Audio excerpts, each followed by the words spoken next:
de conducta. No, primero. Pero no lo vimos completo. No. Faltó un poquín. Ahora lo vamos a retomar hasta donde llegamos y de ahí sigo, ¿sí? Sí. Pero ¿hay alguna duda puntual acerca de lo que sí vimos respecto al tema de conducta normal, patológica? ¿Quedó ahí algo para preguntar o aunque costó igual fue saliendo?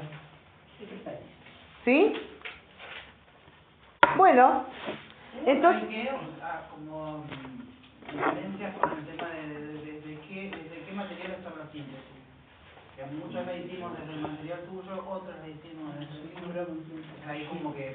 Claro, porque desde el libro, que era el texto Una teoría de la enfermedad, yo por eso creo que cuando cerré les avisé que ahí estaban los principios y que no había llegado a explicar ninguno, que se les iba a complicar. Sí. ¿Sí? Sí, fue bravo. Fue bravo, claro, me imagino, porque... Igual esto es extraído del proceso. Sí, en realidad es una explicación, un resumen de cosas del proceso con otras. Con otras Cosas. Muchas cosas de lo que están acá también están en el proceso. Sí, los principios Claro. son los principios. Claro. ¿Sí? Es más, en el apunte de la clase que viene, que tienen como una introducción, que es un resumen de los 4 principios, van a encontrar, o sea, no repetido, porque justamente me ocupé de armar otro texto con otra fuente, pero los principios son los principios. Sí, no puedo inventar nada ahí. ¿Está? Entonces, vamos a ir a donde habíamos quedado un poquito. Habíamos dicho que el principio de policausalidad estábamos, ¿se acuerdan? Sí. El primero. Teníamos el factor genético más el factor fenotípico,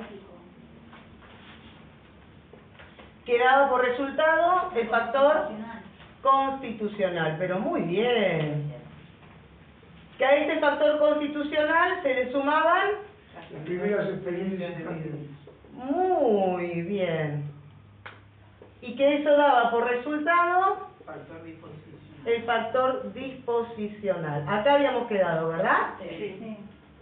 Estaba explicando lo disposicional cuando me fui. ¿Puede ser? Sí. Entonces, dijimos que a lo largo desde que nacemos, ¿sí?, la vida nos va a ir como confrontando permanentemente con situaciones de conflicto, ¿sí? Entre lo que quiero y lo que puedo, lo que quiero, lo que se debe, en el bebé todavía no lo sabe, pero digo, la realidad nos va a frustrar, ¿sí? Y en ese conflicto con la realidad vamos a ir haciendo lo que podamos. ¿Estamos bien? Habíamos llegado a hablar de la tipología de los conflictos, ¿verdad? Que teníamos el conflicto de atracción-atracción. Rechazo y rechazo-agresión. Está bien. Atracción-atracción y rechazo-rechazo son conflictos de tipo divalente, podemos decir. Hay 2 objetos, ¿sí? Y tenemos el conflicto ambivalente, en donde hay un solo objeto y 2 valencias, o sea, 2 emociones o sensaciones o sentimientos asociados a ese mismo objeto, amor y odio, rechazo y atracción. ¿Estamos bien hasta ahí? Sí. Entonces, cada vez que no podemos resolver el conflicto de ambivalencia, que no podemos aceptar que el objeto es positivo y negativo, que es frustrante y gratificante a la vez, lo que vamos a hacer, dice Melanie Klein, Pillon toma esto de Melanie Klein, es disociar el objeto.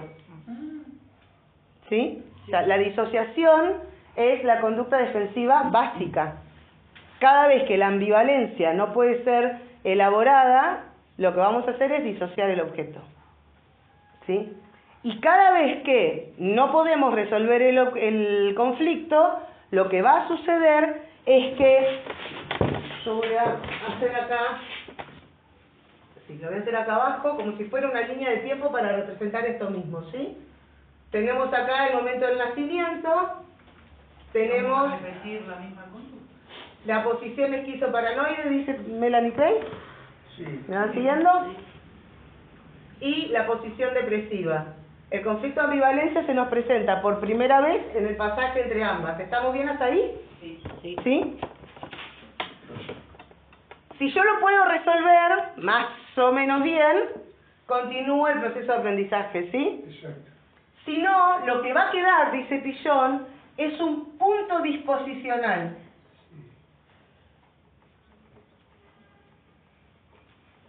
Acción regresiva. ¿Sí? Un punto disposicional es cada vez que se presentó un conflicto y no lo pudimos elaborar adecuadamente. ¿Por eso no aprendemos? ¿Está bien? Sí. O sea, es un punto en donde el aprendizaje se detuvo. ¿Está bien? Está antes del depresivo. Entre posición Entre. esquizo y depresiva. Ah. Después, claramente, cada vez que me enfrento de nuevo al conflicto de ambivalencia, vamos a ir dejando otros puntos disposicionales. ¿Se entiende? Sí. ¿O no? Si acá lo resuelvo, bien, acá hubo aprendizaje, pongamos. Acá no lo resolví, queda punto disposicional. Sí, o sea, los puntos disposicionales son cada vez que no pude elaborar la angustia que me genera la ambivalencia y me defendí de eso por medio de mecanismos defensivos.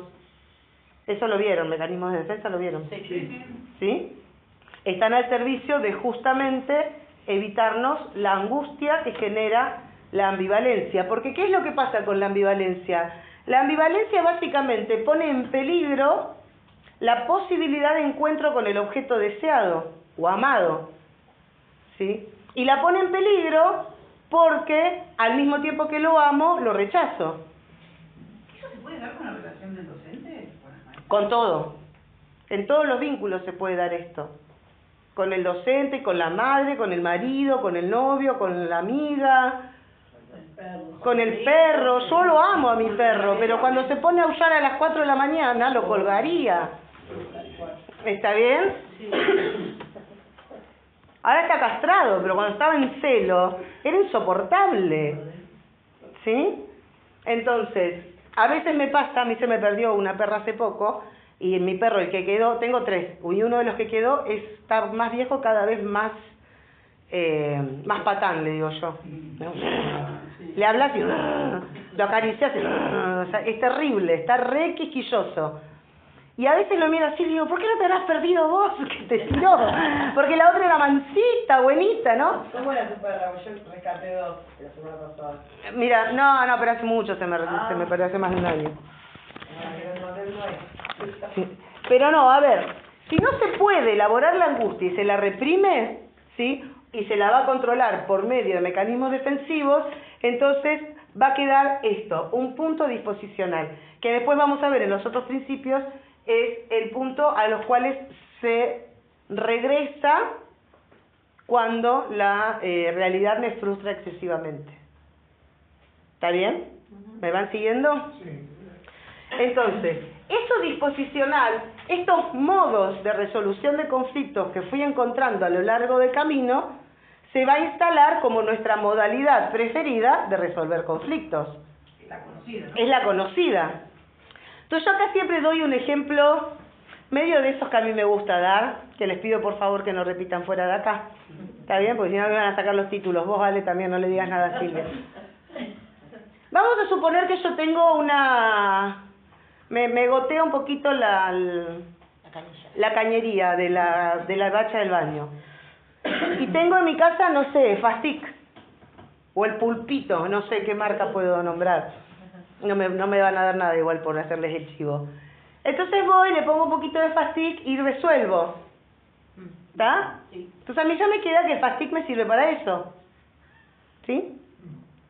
De acá a un tiempo me vuelve a suceder lo mismo en la bacha de la cocina. Entonces, ¿qué voy a buscar primero? El Fastic. El Fastic, porque es lo que ya usé y me resultó. Voy, lo uso y, oh my God, funciona. Bien. Pero después resulta que tengo una gotera en el techo. Y lo único que tengo en mi cajita de herramientas, porque lo que vamos haciendo acá es ir juntando herramientas para abordar conflictos. ¿Sí? Entonces voy a ir a querer resolver la gotera del techo con el Fastic. Y ahí voy a estar jodida. ¿Puede funcionar? ¿O ya lo probaste? No, nunca lo probé yo, pero...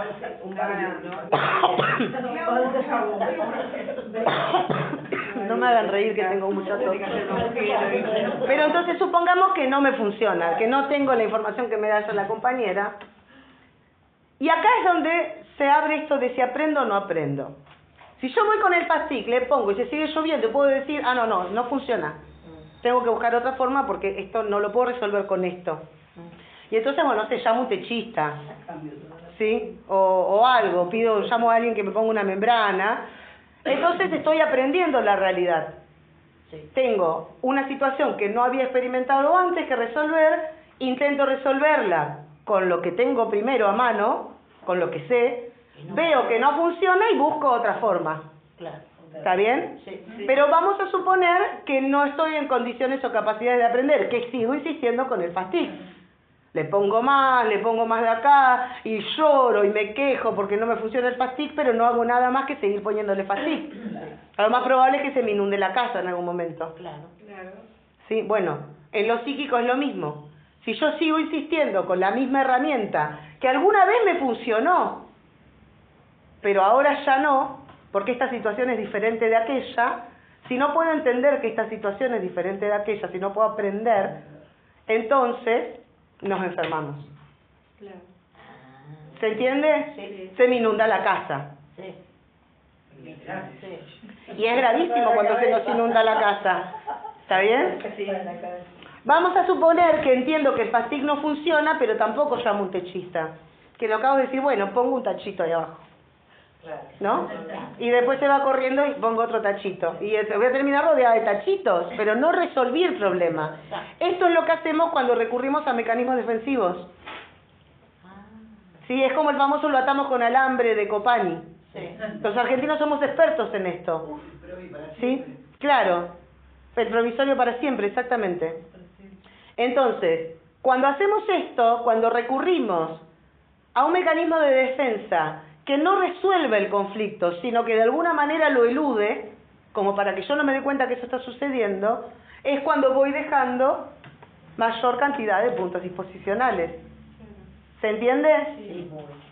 ¿Sí? Entonces, cada vez que elaboramos fallidamente una situación de conflicto, va a quedar un punto disposicional al cual va a ser posible que regrese cuando la realidad más adelante me exponga a una frustración excesiva.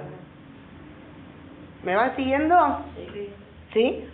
Entonces, el mecanismo defensivo, como la latita bajo la gotera, frena la angustia, pero no resuelve el conflicto.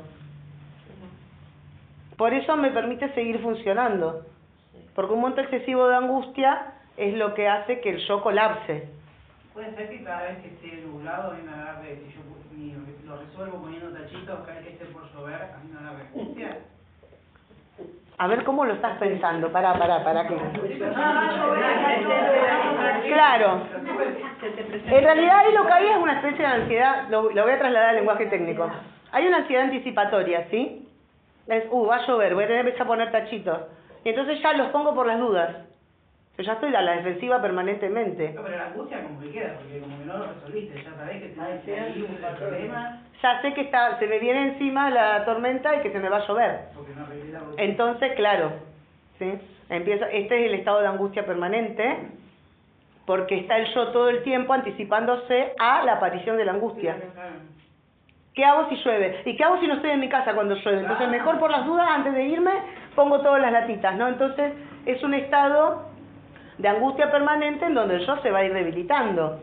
Y esto va a hacer que cuando aparezca lo que me faltaba del principio de policausalidad, tenemos factor genético fenotípico, me da el constitucional, más las primeras experiencias infantiles, el disposicional, y a esto se va a sumar el factor actual. ¿Sí? Yo voy a remarcarles así: constitucional más disposicional más actual. ¿Bien? El factor actual es ese punto acá, actual, que me expone, exacto, que desencadena, actual o desencadenante se llama ese factor, que desencadena el proceso de enfermar. Porque es acá en donde hay un monto de frustración tan grande, tan excesivo para el yo, que no lo puede manejar, tolerar, resolver y inicia el proceso regresivo. ¿A dónde? A los lugares en donde algo pude hacer con la angustia. Está cómodo. ¿Se entiende? Ahora, ¿qué monto, qué tanto? Por eso les decía yo la otra vez esto de el obstáculo epistemofílico con respecto a este tema puntualmente. Porque, ¿cuál es el monto de frustración que puedo tolerar? No sabemos. No sabemos. Exactamente. El monto de frustración excesiva, cuando hablo de frustración excesiva, es que hay que ver qué es lo disposicional. Porque a mayor presencia o peso de lo disposicional, menor va a ser la frustración que haga falta acá para desencadenar el proceso de enfermar. ¿Cómo? A mayor disposición para enfermarme, digo, mayor cantidad de conflictos no resueltos, menor es la frustración que necesito acá para que desencadene el proceso. Es más bajo el umbral de tolerancia a la frustración. Claro, ¿se acuerdan que yo les decía, ¿qué necesito? ¿Qué necesito? ¿Una gotita o un chorro? Claro, depende. ¿Sí? Para enfermarme hoy, ¿qué necesito? ¿Un baldazo de agua o con una gotita alcanza? Pensando de vuelta en las goteras. ¿Necesito que se me tape la canaleta y se me llene todo de agua en mi casa para que se me inunde? ¿O alcanza con cada una de esas goteritas que están ahí, que hacen imposible la vida ahí adentro? ¿Se entiende? Bueno, eso no, es lo que no sabemos. Eso es puramente personal. Es de cada uno, es totalmente subjetivo, va a tener que ver con nuestra historia, pero además que cada vez que yo no puedo resolver un conflicto y aumento lo disposicional, se va debilitando el yo. Entonces eso hace que el yo que se enfrenta acá a este conflicto sea más débil y por eso no lo puede afrontar. Por eso finalmente las depresiones ocurren ya mayor. No, hay chicos que se deprimen, los adolescentes también se deprimen, ¿eh? Y los niños también. Sí. Ahora hay adolescentes. Después de la pandemia, chiquis. Se cortan, que... Después de la pandemia fue terrible, porque en realidad, a ver, cuando en plena pandemia, las chicas con las que yo estaba coordinando en tercero, ellas hicieron el trabajo de investigación en tercero acerca de esto, qué había pasado con los adolescentes en pandemia, partiendo de la base de que se habían tomado medidas para los niños, para que puedan ir a jugar una hora por día, que puedan salir, para los ancianos también, que podían deambular en la manzana de su casa porque les iba a hacer mal estar encerrados, pero no se tomó ninguna medida, absolutamente ninguna para los adolescentes. Se dio por sobreentendido que los adolescentes estaban acostumbrados a estar encerrados en su mundo y con la tecnología y por lo tanto no necesitaban nada más. Bueno, hoy tenemos las consecuencias. Los chicos lo pasaron mal, pésimo, horrible. ¿Sí? Porque les faltó lo esencial de la adolescencia, que es primero la capacidad de rebelarse. No podían rebelarse porque el riesgo de rebelarse era morirse. ¿Sí? Y el contacto con los pares. Pero bueno. Pero entonces, la depresión, ¿sí? O lo que sucede acá, ahora lo vamos a ver en el otro principio, sí tiene que ver con una pérdida, ¿sí? Y claramente que a mayor edad esto se incrementa, ¿sí? Pero entonces, el factor actual es esa situación de privación actual que no puedo elaborar y que desencadena ese proceso regresivo, ¿sí? Ahora, esa pérdida o esa frustración de la realidad puede ser real, me puede pasar algo, o sea, me quedo sin trabajo, me separo, o puede ser imaginaria. Esto que vos decías recién, me anticipo a, capaz que llueva, y entonces ya genera eso un monto de angustia que mi yo no puede tolerar y regresiona, aunque no esté lloviendo. ¿Se entiende? Sí. Entonces, estas condiciones externas reales o condiciones internas imaginarias frustrantes se van a combinar con lo disposicional. ¿Está? Lo que nos enferma son todos los aspectos no elaborados, ¿sí? Y esa baja tolerancia a la frustración, que además está determinada por todo lo no elaborado. Ven que es una cosa muy intrincada ahí, en donde uno no puede saber qué fue primero, el gato o la gallina. Anotámelo a eso, por favor. El gato o la gallina. Es octubre. Sí, no estoy bien, no estoy bien. En fin. Bueno, la enfermedad se va a desencadenar entonces cuando el gato se combina con... No, mentira. Cuando el factor actual se combina entonces con lo disposicional. ¿Está bien? Ayer estaba justamente en una clase de una formación que estoy haciendo y estaban justamente hablando desde una visión junguiana de cuáles eran los determinantes de la conducta y justamente lo que nos explicaban era esto. O sea, incluso hoy, ¿sí?, ya está puesto en cuestión desde la medicina, ¿sí?, que lo genético sea determinante a la hora de enfermar. Que yo puedo tener una predisposición a la diabetes y no desarrollarla nunca jamás, porque no se dio todo el resto. O sea, sí o sí tienen que combinarse todos estos factores para que exista un proceso de enfermar, ¿sí? Yo puedo tener dentro de mi herencia psicosis, esquizofrenias y qué sé yo, y no desencadenar nunca la enfermedad. Y puedo no tener ningún antecedente familiar de eso y enfermarme igual. Porque vamos a suponer, hasta acá venimos con alguien que no fue resolviendo, pero vamos a suponer una vida ideal en donde todos los conflictos que se me presentaron, como tenía una madre suficientemente buena y un padre súper presente y macanudo y la vida fue buena conmigo, fui, ¿sí?, lo disposicional casi cero, podemos decir, ¿sí?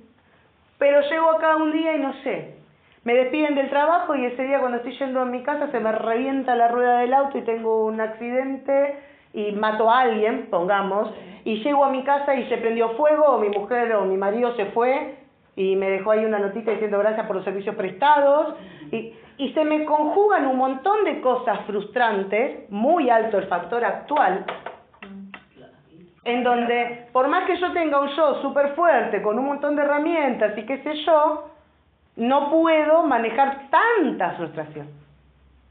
¿Se entiende? Sí. Entonces, es una sumatoria, por eso es que Freud hablaba y la llamaba ecuación etiológica.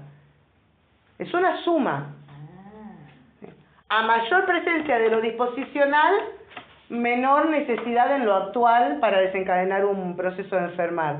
Pero aun cuando lo disposicional no tenga un monto muy elevado, ¿sí?, si lo actual sí lo tiene, también puede desencadenar un proceso regresivo en donde voy a buscar cómo elaboré antes, pero las herramientas que me sirvieron acá no me sirven hoy.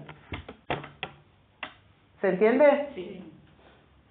¿Estamos bien hasta ahí? Bien.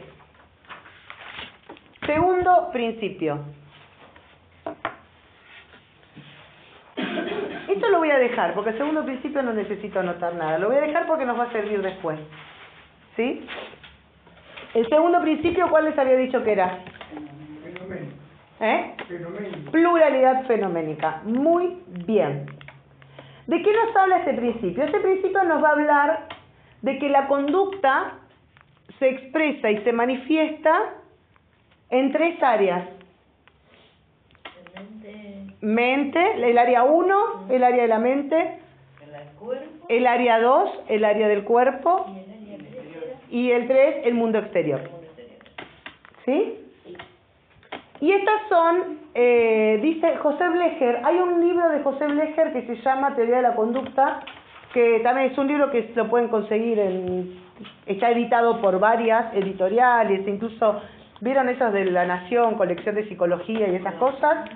O si no, en alguna edición de bolsillo, es un libro relativamente barato. ¿Cómo se llama? Teoría de la Conducta, de José Blecher. Y ahí, ese libro, les digo de verdad, si lo tienen, aunque sea para leerlo en el veranito, es muy llevadero, se puede leer tranquilamente. Allá me están mirando como diciendo, yo en el verano miro Netflix, no leo libros. No, bueno, acostúmbrense a leer, aunque sea cuando vayan al baño. ¿Sí? No, traten de no leer novelas de Corín Tellado, qué antiguo.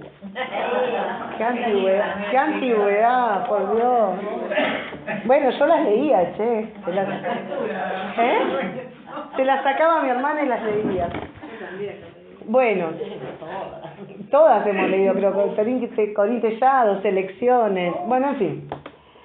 Pero si pueden, lean este tipo de libros, ¿sí? Les va a ser de más aproveche.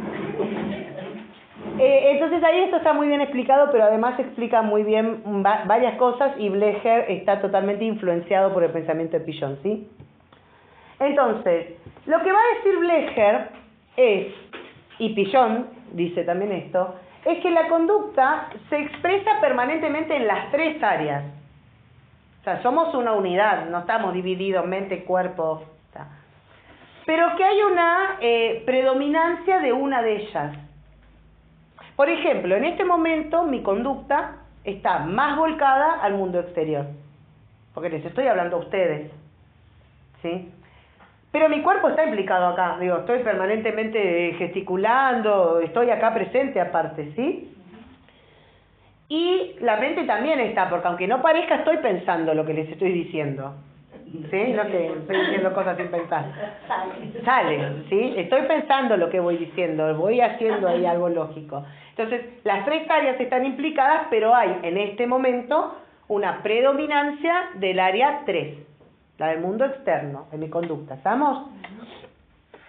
Cuando anteanoche, el domingo, dije, bueno, me voy a sentar, como hago siempre, a leer un poquito la clase, o sea, para tenerlo fresco para hoy, ¿sí? Estaba más en el área de la mente. El mundo externo también estaba, porque yo estaba pensando en ustedes, en hasta dónde había llegado, ¿sí? ¿Se entiende? Sí. Y el cuerpo también estaba ahí. Además, en el mundo externo también estaba mi hija jugando, mi marido, pero estaban como más de fondo, no estaba prestando atención a ellos, estaba prestando atención a lo que leía, ¿se entiende? Sí. Entonces, hay una predominancia de una de las áreas cada vez que estamos desarrollando algún tipo de conducta, ¿sí? Ahora, esto, vieron que yo les dije, cada punto disposicional determina una forma de resolución de conflictos. Bueno, también va a ir determinando una predominancia o no de una de estas áreas. Hay algunos de nosotros que estamos siempre más volcados al mundo externo, ¿sí? Hay otros que están más volcados a la mente, a lo que les pasa adentro. Ahora vamos. Y hay otros que están más volcados al cuerpo. Por ejemplo, si ustedes se conversan un rato con mi madre, media hora alcanza, para que sepan, todas las veces que fue al médico en la última semana, ¿sí? ¿Para cuándo tiene turno la próxima semana? ¿Qué fue lo que le dijo la traumatóloga? ¿Qué fue lo que le dijo ¿no? Porque casi toda su conducta y preocupación está centrada en el cuerpo. Ahora, ¿está bien? ¿Sí? Una persona que está centrada en el mundo externo está siempre hablando de cosas del compañero de trabajo, sí, estamos hablando de casos normales, después vamos a ver qué pasa con la patología. Y otro que está más en la mente va a estar, yo pienso que, ¿se entiende? Está más concentrado en sus propias ideas. O alguien más ensimismado, que no participa demasiado porque está pensando. Entonces, estas áreas, lo que va a decir Pigeon, siguiendo a Melanie Klein, es que son áreas proyectivas, es decir, sobre estas áreas es que vamos a depositar, cuando disociamos el objeto, al objeto malo. Y acá es donde va a aparecer la patología. Si yo deposito al objeto malo, acuérdense que la función del yo para Melanie Klein es controlar y mantener alejado al objeto malo. ¿Sí? Entonces, si yo deposito al objeto malo en el mundo externo, área 3, entonces voy a tener una personalidad más paranoica. ¿Sí? ¿Por qué? Porque afuera está lo que me persigue. En el caso extremo tengo la paranoia, en un caso por ahí más normalito, es el que está siempre diciendo, no, bueno, yo hice todo bien, la culpa es tuya. ¿Sí? Claro. Yo crucé en rojo, pero el que no miró, el que no se dio cuenta que yo estaba cruzando en rojo es el otro, la culpa es del otro. ¿Quién lo manda? Hay que frenar igual aunque haya semáforo, ¿no? O sea, la culpa siempre es del otro. Hay un monólogo de Tato Bores que se llama La culpa es del otro, búsquenlo porque es buenísimo y aplica cuando lo dijo y sigue aplicando, ¿sí? La culpa es del otro y no solo aplica a nivel político, aplica en los grupos, búsquenlo. La culpa es del otro, ¿sí? Ahora, si yo tengo el objeto malo depositado en la mente, lo más probable es que sea al revés. Sea de esas que vive, sí, con el látigo, y sí, el otro cruzó en rojo, pero ¿sabes qué? Yo tendría que haber mirado. Soy medio boludo. Si yo ya sé que siempre hay algún salame que cruza en rojo, yo tendría que haber mirado. Y me hago cargo. O sea, el problema está acá. ¿Se entiende? Sí, son más culposas las personas. Claro, porque acuérdense que lo que se va depositando también es la culpa y esto, ¿sí? Y en el cuerpo son estas personas que, ay, tengo algo, soy la hipocondría, en el caso extremo la hipocondría, ¿sí? Ay, ¿sabes qué? Tengo una manchita acá, no será cáncer de piel, ¿no? Y sale corriendo al médico. Dice, no, señora, es una cascarita nomás. Sí, pero ¿por qué se me hizo la cascarita? Mándeme a hacer un estudio, doctor.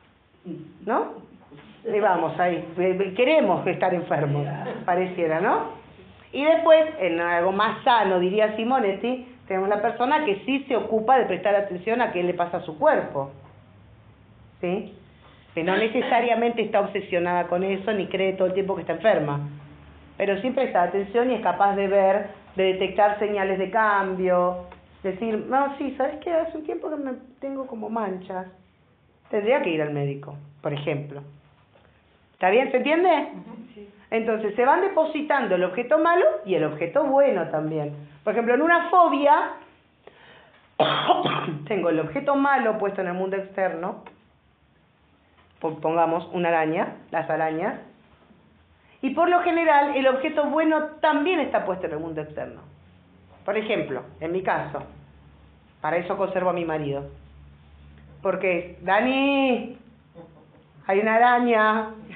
Y él ya sabe que tiene que venir con la palita y él, ¿no? Entonces, el objeto malo, la araña, está en el mundo externo. Pero el objeto bueno, que es quien me pone a salvo de la araña, El Dani. es el Dani. ¿Sí? El Dani es bueno. El Dani es bueno, yo soy la bruja, en casa de esto es así, que les quede claro a todos que el Dani es bueno y la jodida soy yo. El objeto malo, ¿no? No, pero bueno, ¿pero se entiende esto? ¿Sí? Entonces, ahí, dependiendo cómo se vaya dando esta combinación de dónde están puestos el objeto malo y el objeto bueno, es que se va a ir dando una determinada estructura de personalidad, ¿sí? Después, cuando veamos en la clase que viene cómo aplica esto en los grupos también va pasando esto, ¿sí? El objeto malo y el bueno está depositado o en algunos integrantes, o en la coordinación, o en el docente, o en la escuela, ¿sí? Lo vamos a ver bien en la clase que viene. ¿Pero me van siguiendo con esto? ¿Sí? Eso es algo que hay que, o sea, nosotros permanentemente estamos en esa situación, depositando afuera o en la mente o en el cuerpo el objeto malo. El objeto malo tiene que estar puesto en algún lado. A ver, Siempre. cuando está integrado, no. Ah, Pero igualmente la conducta se expresa en una de estas áreas. Hay mayor predominancia de una conducta volcada hacia el mundo externo, una conducta centrada en la mente, una conducta centrada en el cuerpo, ¿está bien? Independientemente de eso, cuando el objeto está disociado, estas áreas van a servir de áreas proyectivas. Decía Melanie Klein, y esto también lo va a tomar Pillon, es que la patología es siempre patología del objeto malo. El objeto bueno no genera patología, ¿sí? El que genera patología es el objeto malo. Entonces, lo que hay que identificar es dónde está puesto el objeto malo. Si está en el cuerpo, si está en la mente, si está en el mundo externo. ¿Sí?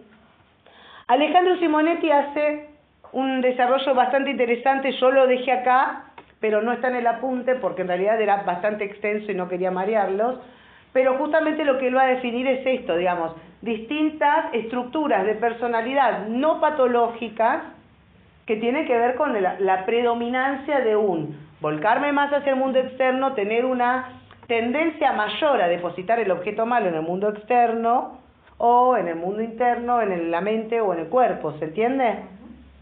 Entonces, no llego a ser paranoica, pero a veces me siento un poco perseguida en un contexto en el que hoy, como el que hoy tenemos, es bastante normal que tengamos el objeto malo depositado en el mundo externo y que estemos un poquito esquizados y disociados, ¿está bien?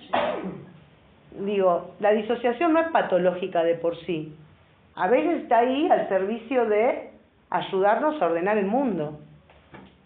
Como el bebé cuando recién nace. La disociación del bebé cuando recién nace no es patológica de por sí. Es necesaria, es como cuando nos mudamos. Si yo cuando me mudo no identifico bien esta caja del comedor, esta caja de la cocina, digo, si no disocio, es un caos la mudanza. ¿Se entiende? Bueno, entonces a nivel psíquico es lo mismo. A veces necesitamos disociar para ordenar y después poder integrar. ¿Se entiende? El tema es cuando me quedo ahí, en la disociación. ¿Bien? Entonces, esto ya está. Por ejemplo, Alejandro Simonetti también habla de las personas que tienen capacidad de juego, por ejemplo. Por lo general, en las personas, él les llama una personalidad lúdica, son personas que tienen directamente negado el objeto malo. No está puesto en ningún lado. Está negado. ¿Sí?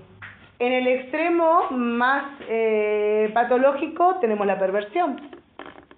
En la perversión lo que hay es que el objeto malo está negado, nada está mal. ¿Se entiende? Sí. Nada está mal, nada me da culpa. Si no hay objeto malo, no hay culpa tampoco, no hay miedo. ¿Se entiende lo que quiero decir? Sí. Pero después, en una persona más normal, es una persona que tiene capacidad de disfrutar. Dice, bueno, sí, qué sé yo, pasan cosas jodidas, pero centrémonos en lo positivo. Entonces, ¿está mal o está bien tener una estructura de personalidad de este tipo? No. Lo normal es que vayamos de una al otra. Vamos a suponer, tengo bastante problema en mi vida, como cualquiera de ustedes. Pero si voy hoy a un cumpleaños, voy a tratar de centrarme en disfrutar. Entonces, ¿qué voy a tener que hacer? Negar la presencia del objeto malo. ¿Es patológico? No, es sano. Justamente. ¿Se entiende? De lo que no quiero es que les quede la idea de que todo es patología. No. Cuando estoy en una fiesta, necesito por un rato negar todos los quilombos para realmente poder disfrutar. O cuando nos vamos de vacaciones. ¿Sí? Porque si me voy con todo eso, ni disfruto, ni... Eso sería más patológico. ¿Se entiende? Entonces, ningún mecanismo de defensivo, ni ninguna proyección del objeto malo en un área o en otra determinan por sí mismos la patología. Lo que va a determinar la patología es la intensidad, la cantidad, claro, y la rigidización. ¿Está bien? Si yo vivo negando los problemas... ¿La repetición? Sí, por la intensidad, la repetición y la rigidización. ¿Se entiende? Siempre lo mismo, siempre frente a los problemas niego. Bueno, y ahí capaz que habría que ver qué otra forma de abordar los conflictos tengo, además de la negación. ¿Se entiende? Bien. Vamos al tercer principio. Y acá, cerrame la puerta para que nadie se me vaya. Este es el principio más complejo y es el central de la teoría de Piaget. ¿Sí? En este principio, lo que va a decir Piaget es que existe un núcleo patogenético, ¿sí? Patogenético es decir, que da origen a la patología, ¿sí?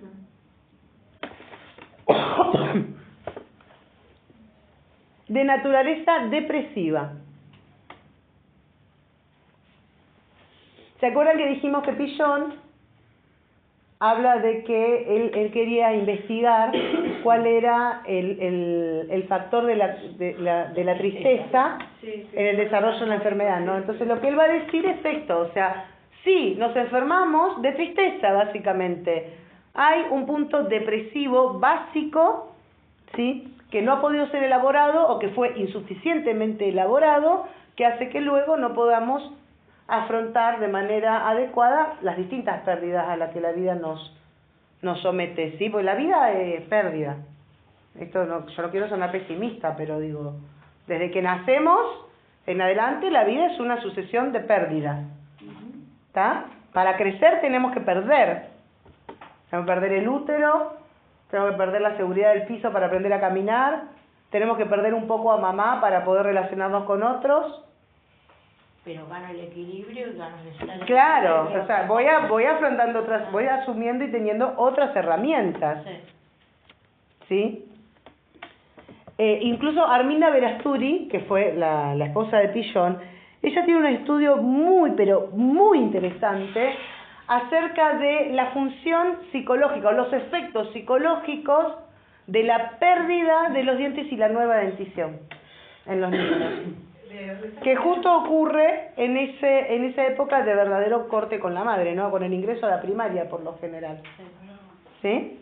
Sí. Están muy interesantes los estudios que ella ha hecho. ¿Ella no se suicidó? Sí, un problema en la piel que la deformaba, se suicidó. Sí. Bien, ¿seguimos con esto? Sí. Bien. Entonces, la idea de que existe una enfermedad única a partir de la cual se desarrollan todas las demás no es original de Pichon. Existe desde antes que la psiquiatría sea considerada una ciencia médica. ¿Sí? Hay un libro de un señor que se llama Bartolomé Llopis con el Y, que se llama justamente La psicosis única. Y en ese libro él menciona a un tal Areteo del siglo I antes de Cristo, no hace falta que anoten todos estos datos, son datos nomás, que habla de que la única enfermedad, ¿sí? Y ahí no se hablaba de enfermedad mental, se hablaba de enfermedad en general, ¿sí? La única locura era la melancolía. ¿Sí? Y que todas las distintas, bueno, esto ya lo dice Pichon, todas las distintas manifestaciones de la enfermedad, ¿sí? La paranoia, la psicosis esquizofrénica, la neurosis, la histeria, ¿sí? Son distintas maneras de intentar elaborar el mismo conflicto. ¿Cuál es el conflicto? ¿Dónde está ese famoso núcleo patogenético central? En el pasaje de la posición esquizoparanoide a la depresiva. Porque es la primera vez que nos enfrentamos a la ambivalencia. ¿Me está frunciendo el ceño usted? Como diciendo, ¿vas a aclarar algo de todo esto? Sí, lo voy a aclarar, les prometo. Estoy acá en mi cuerpo, pero mi mente está en café la humedad, me vino un cacho castaña con lo que hablaste de melancolía. Ah, mirá vos, ¿a dónde se me fue esta señora? No, me fui de viaje. Me fui de viaje mal. Lo escucho. Quería preguntarle si la neurosis es una enfermedad. Sí, la neurosis es una enfermedad mental. Ahora lo vamos a ver a esto, pero a ver. ¿Qué decía Freud? Para que se entienda la diferencia con el planteo de Pichon y con todos los psiquiatras, hay varios, no es solamente Llopis y Areteo, hay otros. Pichon se apoya en las ideas de Wilhelm Griesinger, que también era un psiquiatra que hablaba de una enfermedad única. Lo que iba a decir Freud es que hay un texto de Freud que se llama El problema de la elección de neurosis o algo por el estilo, es el nombre.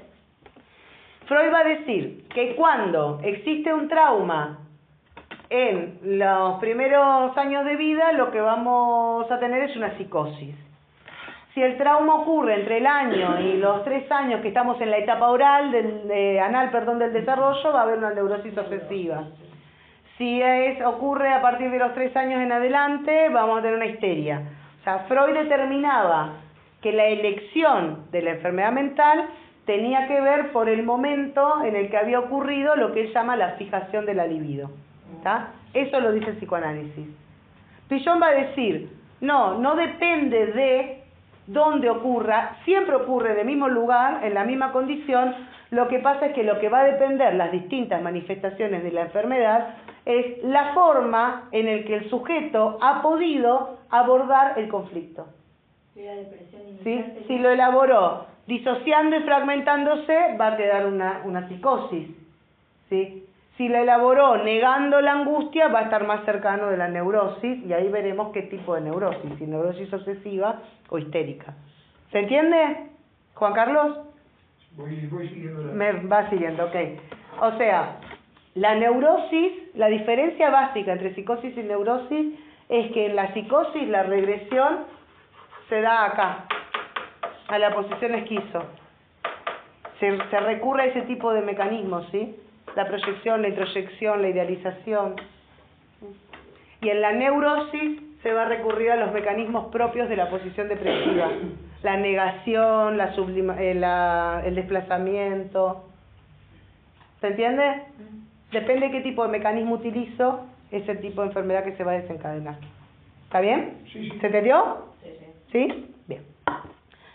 Entonces, Pichon lo que va a decir es que... Sí. ¿Hay posibilidades de que no se produzca ninguna de las dos situaciones y que la persona sea normal? Todos somos neuróticos. Eso quería decir. Todos lo somos. Cuando pregunté si una Sí. enfermedad. Eso La quería neurosis decir. es una enfermedad, o sea, siempre vamos a lo mismo. Rigidización, repetición, como dijo la compañera, ¿sí? De la estructura de conducta. Todos somos neuróticos, Ahí va. porque todos no sabemos qué carachito hacer con nuestra angustia. Ahí va. ¿Está bien? Está bien. ¿Sí? Ahora, vamos encontrando los neuróticos más sanos, ¿sí? Vamos encontrando distintas maneras de elaborar la angustia. El neurótico más enfermo o más neurótico, ¿sí? Se queda repitiendo un mismo modo que no le ayuda y no le sirve para elaborar la angustia. Okay. ¿Está bien? Sí. Pero los mecanismos de la posición depresiva siempre, porque ahí está integrado el objeto. ¿Está? Quedó claro. Bien. Entonces, ¿de dónde estaba yo? Ah, sí, acá. Entonces, lo que va a decir Pillon es que a lo largo de la vida, por eso dije esto lo voy a dejar porque nos va a servir para después, vamos atravesando distintas situaciones de pérdida. ¿Sí? La primer pérdida, acá, en el nacimiento, hago crucecita para que se diferencie del punto disposicional, ¿sí? Lo que llama la protodepresión. La primer depresión, claro. Proto es de primero, pero también de prototipo, es el modelo. ¿Sí? ¿Qué perdemos ahí? Y el útero materno. No hay un registro psíquico tal vez, pero sí hay un registro físico de esa pérdida. El bebé a nivel físico de su cuerpo puede registrar que había un conjunto de sensaciones que estaban dadas que no están mal. Pero además hay un conjunto de sensaciones nuevas que no son agradables. ¿Sí? Es totalmente desestructurante, desorganizante nacer. Pasa de un medio acuático a esto. El aire cuando ingresa quema. El aire es caliente.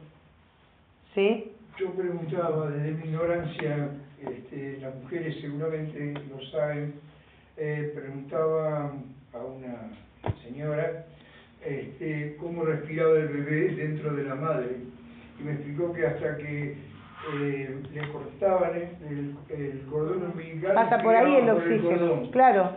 El oxígeno oxígeno. pasa por el cordón, Exacto. ¿sí? En la sangre Yo de la no lo madre. sabía. Y justamente lo que dicen es que la señal que desencadena el proceso de parto la dan los pulmones del bebé. ¿Sí? Cuando los pulmones del bebé están lo suficientemente maduros como para poder recibir oxígeno real, directo, envían la señal que desencadena todo el proceso de parto.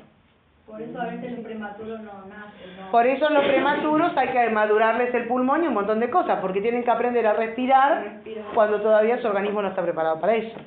¿Sí? Incluso se dice que el cordón hay que esperar a que deje de latir para cortarlo.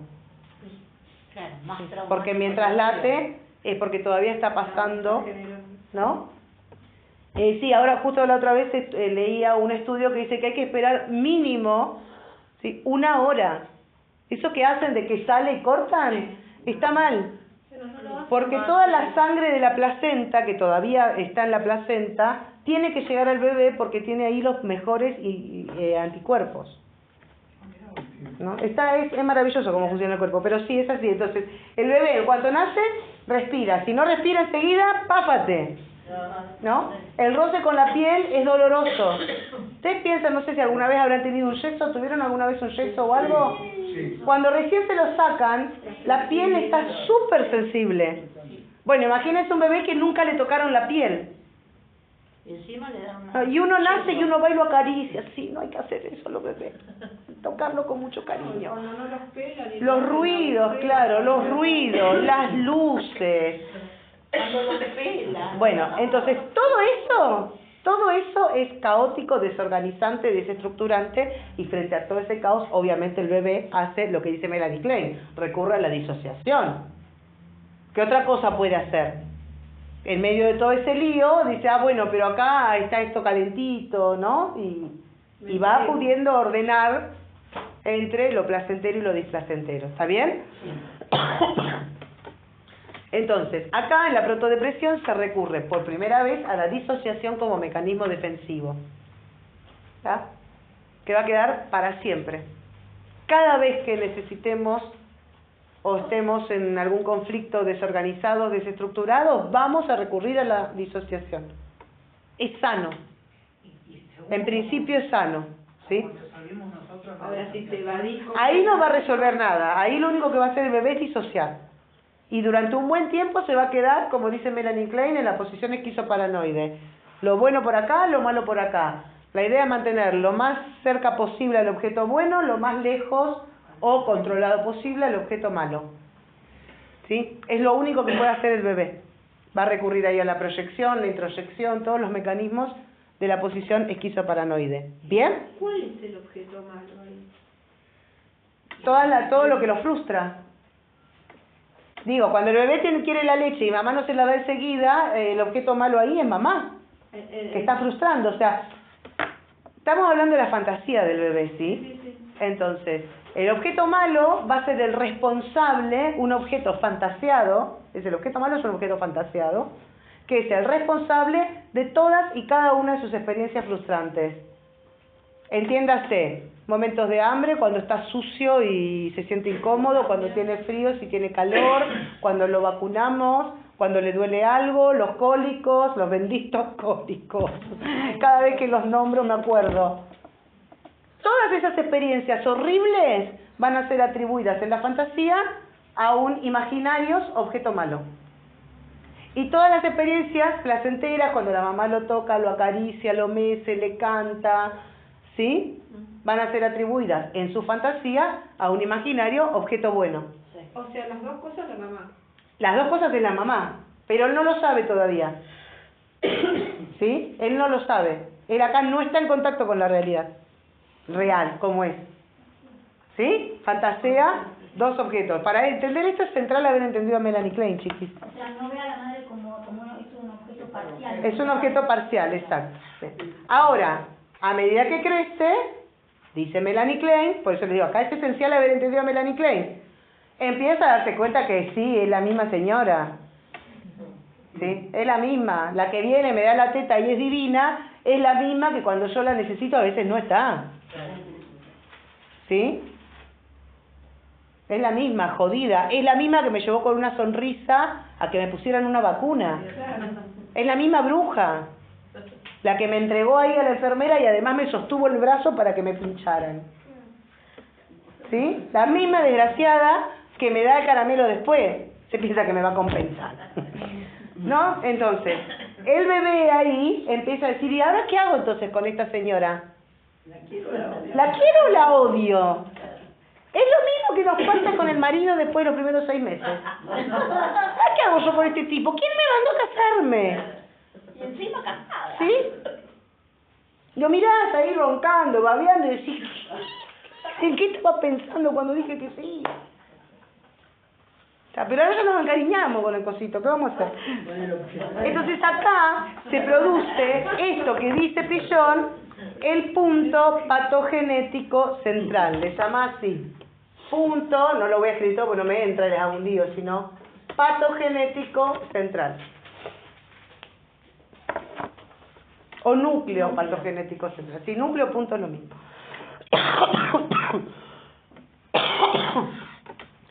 Todas las enfermedades, dice Pillon, van a ser un intento de elaboración y aceptación de una gran pérdida que ocurre acá. ¿Cuál es la pérdida que ocurre acá?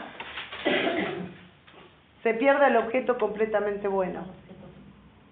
El bebé descubre por primera vez que no existe ese objeto imaginario totalmente bueno.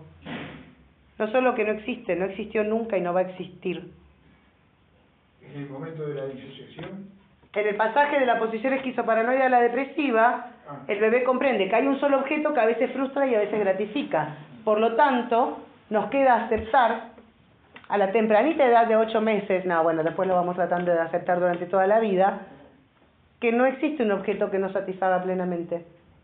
Y eso es lo que vamos buscando toda la vida.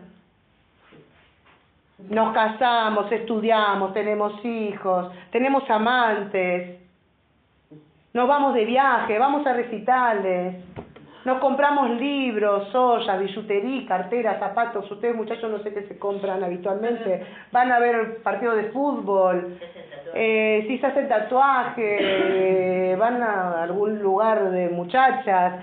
Lo que sea. Todo buscando ese objeto que me satisfaga completamente.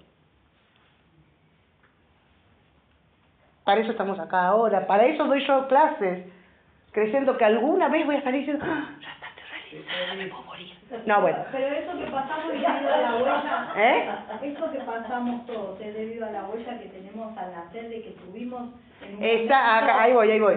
Esta pérdida de acá, en última instancia, nos remite siempre a la anterior, a la búsqueda de volver a un estado inicial de absoluta completud en donde no había que pedir nada, ni el oxígeno.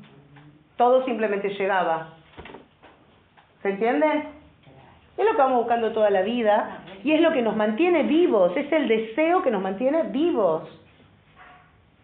Es necesario que ese objeto no esté, que no exista. ¿Se entiende? Pues yo recién que dije, yo estoy esperando algún día salir y ya estoy hecha. ¿Y qué viene después de eso? ¿Morirme? Nunca te conformes. Sí, ya estoy hecha, me puedo morir.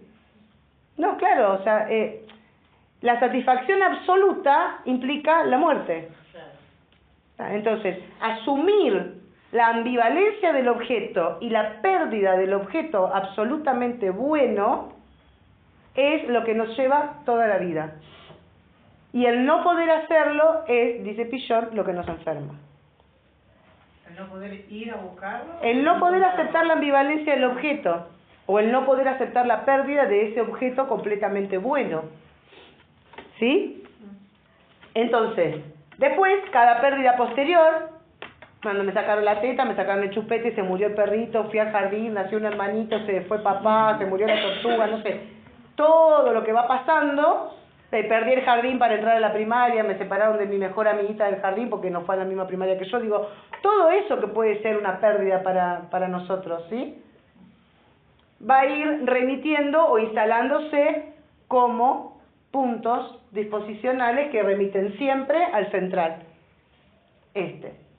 donde lo que no pude elaborar fue la ambivalencia y la pérdida del objeto completamente bueno. ¿Se entiende? ¿Sí? Bien. La hora. Entonces, tenemos todos estos, les llama Pillon depresión del desarrollo, porque tienen que ver con el crecimiento, ¿sí? Ahora, acá, ¿sí? En lo que era el factor actual del principio de policausalidad, en este tercer principio, Pillon habla de la depresión desencadenante, o depresión del comienzo, o sea, esa pérdida actual que no puedo elaborar, ¿sí? Y que va a desencadenar lo que Pillon llama la depresión regresional. Es decir, ya no estoy acá llorando por lo que me pasó hoy. Estoy allá, llorando por aquel objeto que creo haber tenido, pero que en realidad nunca tuve, porque era imaginario. Nunca existió ese objeto completamente bueno, ¿se entiende? O sea, que lloramos por algo que nunca existió. ¿Sí? Me van siguiendo, ¿no?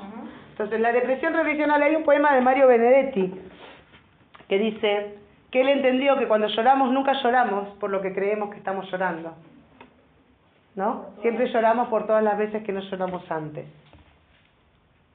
Entonces, básicamente, cada vez que hemos eludido la angustia del conflicto de ambivalencia, hemos evitado llorar. ¿Sí? Entonces, este conflicto actual me remite o se metamorfosea, se mezcla la pérdida actual con esas otras pérdidas anteriores no elaboradas. ¿Bien? Y nos queda dentro de las depresiones una más que menciona Pillon, que se da si inicia un proceso terapéutico, si inicia un proceso corrector, que es la depresión iatrógena. ¿Sí? Así, sin H, sin nada, iatrógena. La iatrogenia en el campo de la medicina son todos esos efectos adversos de cualquier tipo de tratamiento, ¿sí? Por ejemplo, si yo tengo artrosis y me dan un medicamento para la artrosis, lo más probable es que de acá a un par de años desarrolle algún tipo de problema estomacal. ¿Sí? Pero no se buscaba el problema estomacal. Nadie quería que yo tenga una úlcera de estómago, pero había que tratar la artrosis. O la pérdida de cabello y qué sé yo, cuando en un tratamiento oncológico. ¿Está? Son esos efectos adversos no buscados, pero que son producto de... Bueno, entonces en la depresión diatrógena lo que sucede es esto, o sea, uno no va para llorar a terapia, pero va a terminar llorando. Porque si no lloramos en terapia, si no lloramos todo lo que evitamos llorar, No hay cura. claro, si yo me enfermé por no poder abordar y elaborar la angustia, para sanarme lo que voy a tener que hacer es gradualmente ir abordando y elaborando y confrontándome con esa angustia que estuve evadiendo. Esto, volvamos al ejemplo del tachito. Si se me inundó la casa porque la llené de tachitos y no alcanzaron, bueno, voy a tener que ir agarrando uno por uno, vaciándolo, levantar el techo, que venga el techito. Digo, va a ser peor que haber puesto la membrana desde el comienzo, pero si ya se marcó todo el techo, ahora va a haber que levantar el techo y hacerlo de vuelta. ¿Se entiende? Entonces la depresión diatrógena sería esto, es como que uno siente que está peor cuando empieza a ir a terapia. Siempre va a pasar cuando uno va a terapia que siente que está peor. ¿Pero por qué está peor? No es que está peor, es que está por primera vez enfrentándose a lo que no se quiso enfrentar antes, que fue lo que lo enfermó. Y después que la familia te dice, ¿Para qué va? Si está cada vez peor. No, bueno, es necesario. Y creo que alguna vez les he dicho, si ustedes van a terapia y en terapia no salen un día hechos pelotitas, no les digo que siempre, no hay que salir siempre roto de la terapia. Alguna vez hay que salir un poquito más reparado también. ¿Sí? Pero si siempre salgo bien, chocho, no estoy haciendo terapia verdadera. Estoy yendo a charlar con una amiga a la que le pago. Para eso me tomo un café, que me va a estar más barato que la terapia. Hola, pero si no tenés amigos. ¿Sí? Si no tenés amigos, estás jodido. Claro. Pero bueno, tomate un taxi, te va a salir más barato que el terapeuta. ¿No? Pero ¿se entiende? O sea, si realmente no hay un proceso de confrontarme con esa angustia que estuve tratando de evadir, entonces no hay proceso terapéutico. Bueno, yo creo que esto que estás contando ahora es lo que nos pasa a muchos de nosotros después de leer toda esta teoría. Exactamente. Por eso yo les dije que además del obstáculo epistemológico, tiene que ver con las palabras, ¿no? Y qué sé yo, está lo epistemofílico. ¿Sí? Está lo epistemofílico, porque esto me confronta con todas mis angustias no elaboradas y las despierta, las mueve, las moviliza. Por eso yo les dije a la clase pasada que se tengan paciencia y que vayan masticando despacito todo esto, ¿sí? Bien. Entonces, decía Pillon, a la enfermedad se entra y se sale con lágrimas. ¿Sí? Es así, no hay otra. Bien, y por último, Ale, somos 5 minutos, empezamos más tarde. El principio de movilidad de las estructuras, igual así, facilito. ¿De qué habla este principio justamente? Dijimos hoy que a lo largo de todo este desarrollo se van instalando estos puntos disposicionales que van determinando formas de confrontar y elaborar los conflictos. Principio, dijo. De Movilidad de las estructuras. ¿Sí? ¿Me van siguiendo? Sí. Y que estas formas de elaborar y afrontar los conflictos va a ir dando por resultado una determinada estructura de personalidad. Bueno, esa estructura de personalidad y esa estructura de conducta, ¿sí?, debería, según el principio de movilidad de las estructuras, ser funcional y situacional, es decir, responder a la situación. ¿Está bien? Funcional, que me sirva, y situacional, responder a la situación. ¿Sí? Si es así, si la conducta mía es flexible, si yo puedo adaptarme a un tipo de estructura de conducta acá, porque es la que necesito, y a otra forma en otro lado, porque es la que necesito en otro lado, entonces estoy más sana. Acá esto que vos preguntabas hace un rato, Juan Carlos, de la neurosis, acá vamos a terminar de cerrar esto. Ahora, si siempre soy igual, si esa estructura no tiene movilidad, si es sumamente rígida, si siempre voy por el mundo resolviendo todos mis conflictos, echándole la culpa al otro, y nunca puedo asumir la propia responsabilidad, o si siempre voy cargándome con toda la culpa, pero nunca puedo ver cuál es la responsabilidad del otro, en ambos casos el objeto disociado. ¿Cuál sería la integración posible? Decir, bueno, a ver, sí, yo tengo algo que ver, pero vos también, porque un vínculo es de a dos, por ejemplo. Seguí, por favor, me está dando ahorita. ¿Se entiende? Bueno, ahí, o sea, el vínculo es de a dos, el vínculo nunca es de a uno. ¿Sí? Entonces, sí, yo tengo mis mambitos, pero vos trabajate los tuyitos, ¿no? ¿Está bien? Pero entonces, si eso lo puedo ir haciendo, mi estructura es más móvil. Lo cual no significa que tal vez en un primer momento te eché toda la culpa a vos. Claro. Después dije, no, la verdad es que no sos vos, soy yo. Me hice toda la culpa yo, hasta que en un momento puedo integrar y decir, no, bueno, fue mitad y mitad, yo tengo parte, vos tenés parte, ¿no? Un poquito cada uno, más vos siempre que yo, pero bueno. ¿No? Ese es el proceso de movilidad de la estructura. Cuando esto está fijo y solo puedo quedarme en que la culpa es tuya o la culpa es mía y no, ¿sí? Estoy dando un ejemplo solo con la culpa, ¿eh? Entonces estamos más cerca de la enfermedad. Digo, el principio de movilidad de las estructuras va a tener que ver con la concepción de salud y enfermedad en Pillon. ¿Sí? A mayor flexibilidad y adaptabilidad, ¿sí? Y mayor posibilidad de integrar y de aceptar la ambivalencia, aceptar que todo vínculo es gratificante, frustrante, que el otro me gusta un poco, pero hay cosas que no me gustan, que con mi pareja hay cosas que puedo compartir, pero cosas que no, y que para eso tendré que buscar a otra persona, que no necesariamente tiene que ser otra pareja, ojo. Puede ser una amiga, digo, a mi marido no le gusta ir al cine a ver las películas que yo veo, bueno, entonces ¿para qué voy a ir con mi marido? ¿Se entiende? Y no es necesario dejar de hacer esa actividad. Claro, ¿se entiende? Esto es lo más sano y lo que me posibilita mover estructuras. Si no puedo hacerlo, ¿sí? Entonces estoy más enfermo, más del lado de la enfermedad. Eso es, digo, no hay límites claros. Ya termino, Ale, entre salud y enfermedad. Hoy que me preguntaba Juan Carlos y con esto ya termino. No hay un límite. De este lado para acá es sano y de este lado para acá es enfermo. Personas sanas, como nosotros, ¿sí? Como todos los que estamos aquí presentes en este instante, tenemos momentos de aparente locura o enfermedad o anomalía. Sí, podríamos decir aparente desequilibrio, para que no se ve tan feo. No, en donde sí, o sea, sí, yo a veces también en mi casa me saco y me enojo porque, qué sé yo, a mi marido en lugar de queso parmesano me trajo sardo. No, y bueno, puede decir, por un pedazo de queso, ¿qué pasó, no? Sí, tenemos un periodo de desequilibrio y después tenemos periodos de cierta estabilidad, ¿sí? No es que estamos absolutamente sanos, ¿sí? Y las personas enfermas también tienen periodos de cierta estabilidad, que es justamente lo que nos permite trabajar ahí. ¿Bien? Listo. Hasta aquí llegué, no tengo más para